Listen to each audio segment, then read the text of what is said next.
هل فكرت في يوم ان البنك قلبه عليك وان اول همه هو العميل والاعلانات اللي بتطلع لنا كل رمضان؟ انت تقدر، انت تعرف تعمل كل حاجه، انت جامد، انت فاجر، لمجرد بس انهم عايزينك تاخد قرض من عندهم وانهم عايزينك تبدا المشروع بتاعك من بكره وتعمل فلوس. واحنا مش مشكله، لا يا ابني مش لازم تدينا فلوس دلوقتي، احنا لا عادي ممكن نصبر ونستناك. فانت لو بتفكر كده فاحب اقول لك يا صاحبي ان انت عايش الوهم، لاني هقول لك في الفيديو ده 4 اسرار البنك مش عايزك تعرفهم. واتحدى اي حد بعد ما يخلص الفيديو ده يقول ان انا غلط في اي نقطه من النقط اللي انا هتكلم فيها النهارده. فيلا خلينا نبدا الفيديو. ولو ما تعرفنيش فانا اسمي مصطفى، عامل القناه بتكلم فيها عن الحياه الماليه وعن العادات الماليه الكويسه وازاي تستثمر وازاي تحوش صح. وحديثا يعني بدات اعمل محتوى عن التك، فانت لو حابب يعني وهتلاقي برضه انا منزل فيديوهات برضه عن التك وكده. فلو انت مش عامل سبسكرايب ما تنساش تعمل سبسكرايب لو الفيديو عجبك او القناه عجبتك، وما تنساش تعمل لايك للفيديو. فانا مصطفى ودي شوردي. اول سر معانا هو البنك بيخلق فلوس من الهواء، وده عن طريق حاجه اسمها الفراكشنال ريفرس بانكينج، او اللي اسمه بالعربي البنك الاحتياطي الجزئي. ودي ببساطه تفسيرها ان البنك مش بيحتفظ ب 100% من فلوسك او من فلوس العملاء كلهم، لكنه بيحتفظ بجزء صغير، هنقول مثلا 10%، والباقي بيسلفه للناس التانية على هيئه قروض وتمويلات. وده بيسمح لخلق،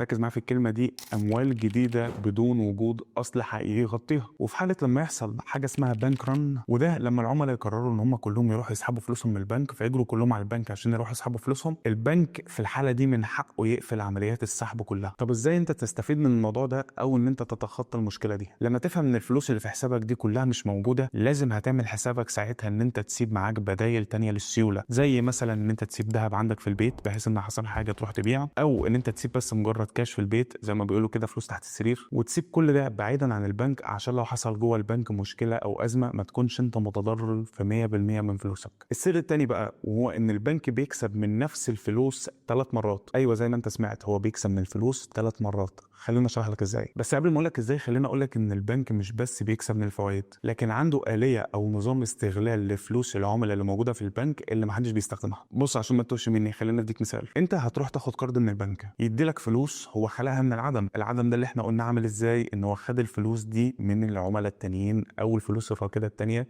في حسابات العملاء التانيين. الفلوس دي بتدخل في حساب شخص تاني اللي هو انت مثلا. فالفلوس اللي انت خدتها دي انت خدتها ورحت مثلا بيها البنك بتاعك او البنك تاني او نفس البنك حطيتهم في حسابك، فالبنك بياخد جزء منهم كوديعه. بس انت مش بتحس لانك انت عادي ممكن تاخد الفلوس كلها وتمشي، لكن البنك اوريدي حجز على وديعه منها. فلازم تفهم نقطه ان في حاجه اسمها احتياط البنك. فالبنك لما ياخد الفلوس اللي هو كان عاملها جزء كوديعه من فلوسك ويروح يسلفها لواحد تاني على هيئه قرض، فالشخص ده يحط فلوسه في البنك، فالبنك يعرض او ياخد جزء كوديعه، فتفضل نفس الدايره دي شغاله. فعايز اقول لك ان البنك مش بس بيكسب 3 مرات، ده ممكن بيكون بيكسب اكتر من 5 مرات على نفس الفلوس الوهميه. وده ببساطه عن طريق فوائد القروض، لان هو سلفك وسلف غيرك وسلف غير غيرك وسلف غير غيرك، فهنفضل نمشي في نفس الدايره دي لغايه لما دايره القروض تقف. فكده نفس الفلوس دي اللي في البنك تم استخدامها من 3 ل5 مرات والكل بيدفع فوائد عليها. طب ازاي انت بقى تستفيد من الموضوع ده؟ لازم تفهم ان البنك بيستخدم اي جنيه موجود عنده في سيولته ان هو يشغله. لازم تفهم ان البنك بيستخدم كل جنيه في السيوله عنده ان هو يشغله عشان يجيب له جنيه زيه، زي ما بيقولوا جنيه يجيب اخوه. فلو معاك مبلغ كبير فكر في استثمارات خارج النظام البنكي بدل ما تخزن فلوسك دي كلها جوه البنك. تالت سر بقى وهو ان البنك المركزي بيقدر يتحكم في السوق من خلال حاجه اسمها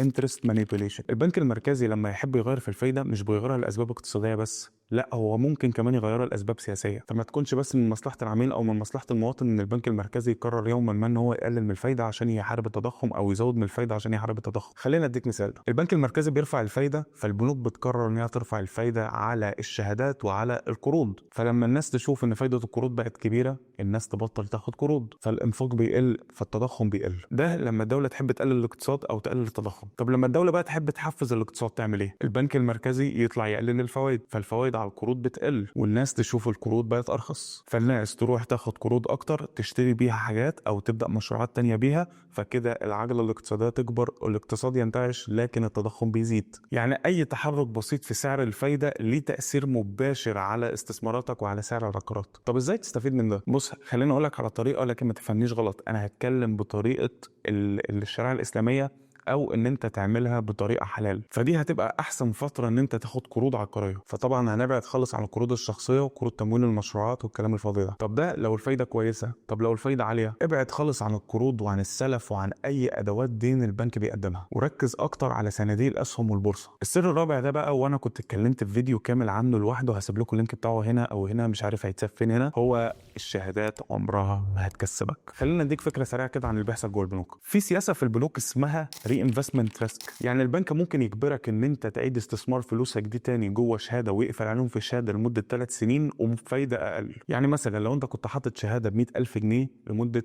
3 سنين بفايده 20%، فبعد الثلاث سنين دول البنك ممكن يجبرك ان انت تاخد نفس الفلوس دي ال 100,000 جنيه دول تحطهم في شهاده تانيه بفايده مثلا 12% لمده 3 سنين. وهتبقى انت كده يا معلم وقعت بالخيارين. الخيار الاول ان انت تكسر الشهاده وتتكبد الفوائد الكبيره اللي هتتحط عليك او الغرامات الكبيره اللي هتتحط عليك، او تستنى 3 سنين بتتفرج على فلوسك وهي بيتهتك عرضها وانت في الاخر بتاخد فايده 12%. يعني بحسبه بسيطه على 3 سنين انت ليك 36%. صباح الفل. 36% ده صندوق سي ام اس عمل اكتر من 42% في 6 شهور. واللي ما يعرفش صندوق سي ام اس، انت كده مش مركز معاهم، مش متابع فيديوهاتي. سي ام اس ده هو الصندوق اللي بيتبع اي جي اكس 33، احسن 33 شركه في مصر مطابقين للشريعه الاسلاميه. بس بلاش نتطرق عن المواضيع بتاع الصناديق كلها ليها فيديو تاني لوحده. طبعا بالاضافه الاساسيه ان الشهادات حرام 100%، لان هي بتخش في حاجه اسمها تي بيلز او السندات الحكوميه، تريجري بيلز. والتريجري بيلز دي عباره عن اداه دين غير مطابقه للشريعه الاسلاميه. طب ايه الحل بقى؟ الحل ببساطه ان انت تقفل دماغك خالص من مواضيع الشهادات، غير لو انت رايح تفتح كريدت. ركز وتبدا بقى تشوف صناديق الذهب وصناديق الاسهم. صدقني انت محتاج تتفرج او تشوف حاجات عن صناديق الذهب وصناديق الاسهم، بجد يعني قمه في الاعجاز العلمي ان يبقى الكلام ده موجود هنا في مصر والناس لسه بتفكر تحط فلوسها في شهادات. وفي منهم كتير جدا، وانا لسه قايل من شويه ان انا هنزل فيديو كامل عن الصناديق كلها في مصر. وطبعا هنا اقصد الصناديق مش صندوق الربع بتاع البنك الاهلي والكلام ده، انا قصدي على الصناديق الاستثماريه اللي موجوده في البورصه زي سي ام اس اللي انا لسه قايله من شويه. اديكوا بقى سر بونص كمان.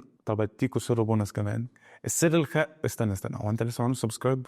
انزل يا استاذ، انزل اعمل سبسكرايب دلوقتي يلا. مستنيك وانا مستنيك. ايوه كده كده بقولها. السر الخامس معانا وهو حسابك الدولاري في خطر. وهنا ما تفهمنيش غلط، هو مش في خطر دايما يعني، بس لو عندك حساب دولاري وحاطط فيه فلوس والدوله حصل عليها ازمه، من حق البنك ان هو يحجز على العمله الاجنبيه اللي موجوده في كل الحسابات الدولاريه وحسابات اليورو وحسابات الباوند. ففلوسك يعني وهي في البنك او الدولار بتاعك وهو في البنك مش 100% في امان. يعني انا شايف يعني ان انت قاعد ومحطط في بطنك بطيخه صيفي ومطرمخلها خالص. لا يا معلم، هي مش في امان. يعني ليه بقى؟ لان في سياسه من سياسات البنك برضو، السياسات اللي هتودينا في داهيه دي، بتقول ان انت من حق البنك ان هو يحجز على الفلوس الدولاريه او اليورو او الباوند في حاله حصول او حاله حدوث ازمه اقتصاديه، زي ما حصل كده في لبنان في 2021 و2022. طب دي حلها بسيط قوي، ان انت تنوع اماكن ان انت بتحط فيها الدولار بتاعك او العمله الاجنبيه بتاعتك، سواء بقى شويه دولارات في البيت، شويه دولارات في المكتب، شويه دولارات في البنك كده. يعني انت ايه، شكلها كده على مزاجك، يعني ما تحطش كل البيض في سله واحده. ونصيحه بجد، راقب السياسات اللي بتطلع كل شويه من البنك. الفيديو ده هدفه توعيه الناس اللي فاكره ان البنك دايما قائم على مصلحتهم وان البنك دايما قلبه عليه،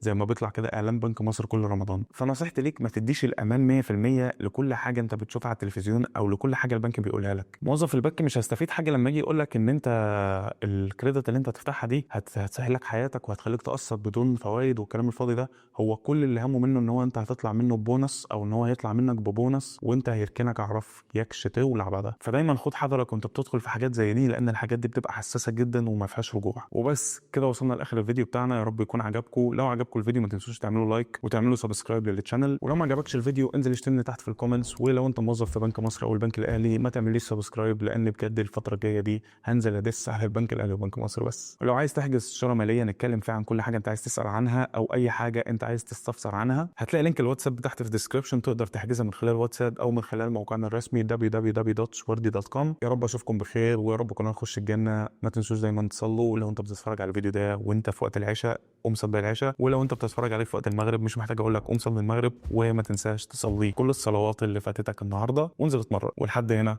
سلام.